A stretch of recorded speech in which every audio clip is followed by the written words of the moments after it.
আরেকজন ওবায়দুল কাদের সংবিধানের যে ধরনের ব্যাখ্যা নিজের মতো করে আপন মহিমায় দেন, মাঝে মাঝে যা স্ববিরোধিতায় রূপান্তরিত হয়, সেগুলো জনমনে আতঙ্ক সৃষ্টি করছে। আরেকজন ওবায়দুল কাদের আমরা দেখতে পাই কিনা আমরা শঙ্কিত হয়ে পড়েছি। তারই প্রেক্ষাপটে আমরা গণভোটের এই যে জনসম্পৃক্ততা ছিল, প্রায় 70% মানুষ যে ভোটে রায় দিয়েছে, যারা 51% ভোট পেয়ে তারা সরকার গঠন করে ক্ষমতা পরিচালনা করছে, তাদের চাইতেও বেশি পাওয়ারফুল যেই ভোট, সেই ভোটকে তারা ডিনাই করার মতো সাহস তারা দেখাচ্ছে। এখন তারা সেই প্রস্তাব উত্থাপন করবে না, সেই রায়কে তারা বাস্তবায়ন করবে না। তারই প্রেক্ষাপটে ছাত্র সংগঠন হিসেবে, দায়িত্বশীল ছাত্র সংগঠন হিসেবে ইসলামী ছাত্র শিবির মনে করছে এই পরিস্থিতিতে মুখ বন্ধ করে থাকার কোনো সুযোগ নেই। আমরা আমাদের কথাগুলো বলবো, আমাদের দাবিগুলো উত্থাপন করছি। সরকারের সুবুদ্ধি উদয় না হলে আমরা রাজপথে দাঁড়িয়ে আমাদের কথাগুলো বলার চেষ্টা করব এবং দাবি আদায়ের জন্য ছাত্র জনতাকে সাথে নিয়ে আমরা রাজপথে থাকবো ইনশাআল্লাহ।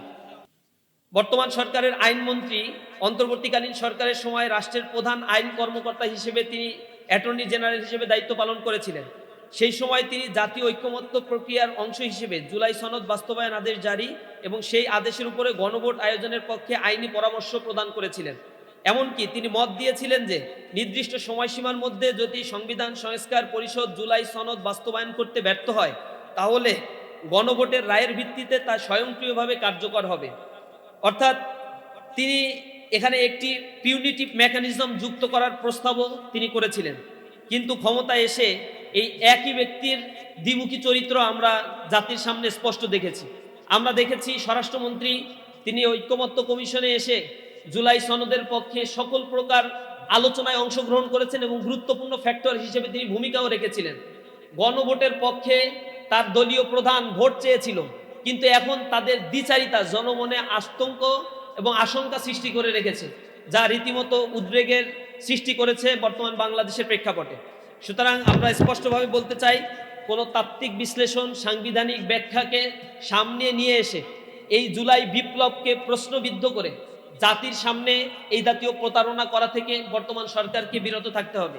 এরই প্রেক্ষাপটে ইসলামী ছাত্র শিবির কয়েকটি বিষয়ে সুস্পষ্ট দাবি উত্থাপন করতে চায়। প্রথমত হচ্ছে জুলাই সনদ এর অবিকৃত এবং পূর্ণাঙ্গ বাস্তবায়ন এই সরকারকে অতি দ্রুত করতে হবে। দ্বিতীয়, সকল নোট অফ ডিসেন্ট সম্পূর্ণ অকার্যকর ঘোষণা করতে হবে। তৃতীয়, সংবিধান সংস্কার পরিষদের কার্যক্রম অবিলম্বে শুরু করতে হবে। চতুর্থ, সুপার মেজরিটির অপব্যবহার বন্ধ এবং জনরায়ের সুরক্ষা সরকারকে করতে হবে। সংস্কার প্রক্রিয়ায় শতভাগ স্বচ্ছতা ও জনসম্পৃক্ততা নিশ্চিত করতে হবে। সাংবিধানিক প্রতিষ্ঠানগুলোর পূর্ণাঙ্গ স্বাধীনতা নিশ্চিত করতে হবে, যেই ক্ষেত্রে সরকারের চরম উদাসীনতা এবং একঘেয়েমিতা আমরা লক্ষ্য করছি। ইতিমধ্যেই তারা তাদের ক্ষমতার অপব্যবহার করে বিভিন্ন জায়গায় তারা সংবিধানের সাংবিধানিক যে পোস্টগুলো ছিল, অথবা আমরা বিভিন্ন বিশ্ববিদ্যালয়ের ভিসিগুলোকে আমরা দেখতে পেয়েছি বিনা কারণে কোনো নোটিশ ব্যতি রেখেই তারা এই পরিবর্তনগুলো এবং ক্ষমতার অপব্যবহার করেছে। সুতরাং তারাও পরবর্তীতে যে একই রকম ফ্যাসিবাদী চরিত্রের অধিকারী হবে না, এটা নিশ্চিতভাবে কোনোভাবেই বলা যাচ্ছে না। সর্বোপরি আমরা বলতে চাই, সময়সীমা লঙ্ঘনের স্বয়ংক্রিয় বাস্তবায়ন ব্যবস্থা কার্যকর করতে হবে। অর্থাৎ যদি কোনো অজুহাতে বা রাজনৈতিক কূটচালে নির্ধারিত সময়সীমার মধ্যে জুলাই সনদ বাস্তবায়ন করা না হয়, তবে কালক্ষেপণ রোধে গণভোটের রায়ের ভিত্তিতে তা স্বয়ংক্রিয়ভাবে বাস্তবায়িত হওয়ার আইনি ব্যবস্থা অবিলম্বে সক্রিয় করতে হবে। সরকারের প্রতি আমরা উদাত্ত আহ্বান জানাই, তাদের যেন সুবুদ্ধির উদয় হয়। এর পূর্বে 1996 সালে তারা তত্ত্বাবধায়ক সরকার ব্যবস্থা নিয়ে এরকম গড়িমসি করেছিল, অথচ তাদের সরকারই গঠিত হয়েছিল তত্ত্বাবধায়ক সরকারের উপর ভিত্তি করে। এই সরকারের চরিত্র দেখবেন, বিশেষ করে বিএনপির চরিত্র, আমি নির্বাচনের আগেও বলেছিলাম, তারা কথা দিয়ে জনগণের সাথে প্রতারণা করে। তাদের জন্ম হয়েছিল যে গণভোটের মধ্য দিয়ে, যে একটি স্বৈরশাসন সেনা শাসনের মধ্য দিয়ে তাদের উত্থান হয়েছিল, এরপরে গণভোটের মাধ্যমে তাদের বৈধতা হয়েছিল। এই সরকারি পরবর্তীতে এসে এখন তাদের চরিত্র হচ্ছে গণভোটের রায়ের বিপক্ষে তারা অবস্থান নিচ্ছে। তত্ত্বাবধায়ক সরকারের বিরুদ্ধে তারা অবস্থান নিয়েছিল, তারা সরকারের রায়ের বিরুদ্ধে অবস্থান নেওয়ার পরে জনগণ যখন আবার রাস্তায় নেমেছিল, তখন তারা আবার তত্ত্বাবধায়ক সরকার ব্যবস্থা দিয়ে নির্বাচন করে তারা তখন পরাজিত হয়েছিল। আমরা তাদের চরিত্র এর পূর্বেও দেখেছি। যদি তারা একই চরিত্র বজায় রাখে, তাহলে জনগণ তাদের যে অধিকার তারা প্রয়োগ করেছে, গণভোটের রায় যারা যে রায় তারা দিয়েছে সেই রায় বাস্তবায়নের জন্য আবার জনগণ রাস্তায় নামবে।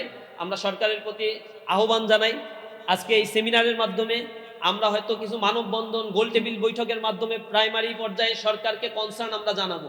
সরকার যদি আমাদের কনসার্নে তাদের বিবেক না নড়ে, তারা যদি এই বিষয়গুলোকে মাথায় না নেয়, তাহলে আমাদের যে কার্যক্রম বাকি থাকে অর্থাৎ রাজপথের আন্দোলন, সেই রাজপথের আন্দোলনেই আমরা নামবো ইনশাআল্লাহ। উপস্থিত রয়েছেন বিশিষ্ট আলোকচিত্রী, আন্তর্জাতিক খ্যাতি সম্পন্ন, জুলাইয়ের অন্যতম ব্যক্তিত্ব, জুলাই বিপ্লবের শহীদুল আলম। উপস্থিত হয়েছেন বিভিন্ন ছাত্র সংগঠনের নেতৃবৃন্দ, এনসিপির নেতৃবৃন্দ, উপস্থিত আছেন ছাত্র সংসদের নেতৃবৃন্দ। প্রিয় সাংবাদিক বন্ধুগণ, সংগ্রামী উপস্থিতি, আসসালামু আলাইকুম রহমতুল্লাহি ওয়া বারাকাতুহু। আপনারা ইতিমধ্যেই দেখেছেন বাংলাদেশে রাজনীতির একটা নতুন মেরুকরণ তৈরি হয়েছে। জুলাই বিপ্লব পরবর্তী ১.৫ বছর পরে একটি সরকার গঠিত হয়েছে। যদিও আমাদের প্রত্যাশা ছিল এই সরকারটি জনগণের রায় নিয়ে গঠিত হবে, কিন্তু ইলেকশন ইঞ্জিনিয়ারিং এর মধ্য দিয়ে বিভিন্ন জায়গায় পেশি শক্তি খাটিয়ে এবং তারা নানাভাবে প্রশাসনকে প্রভাবিত করে তারা ইলেকশন ইঞ্জিনিয়ারিং করে ক্ষমতায় এসেছে ব্রুট মেজরিটি নিয়ে। এরপরেই সংসদ অধিবেশনে আমরা তাদের কাছে প্রত্যাশা করেছিলাম একটি জনবান্ধব, জন আকাঙ্ক্ষার একটি দেশ গড়ার জন্য সরকার এবং বিরোধী দল কাঁধে কাঁধ মিলিয়ে এই রাষ্ট্র গঠনের জন্য ভূমিকা রাখবে। জুলাই বিপ্লবে যারা ভূমিকা রেখেছিল, শহীদ হয়েছে, জীবন দিয়েছে, পঙ্গুত্ব বরণ করেছে, যে সকল ছাত্র নেতৃবৃন্দ এখানে ভূমিকা রেখেছিল, তাদের সাথে করে নিয়ে নতুন বাংলাদেশ গড়ার প্রয়াস তারা পাবে।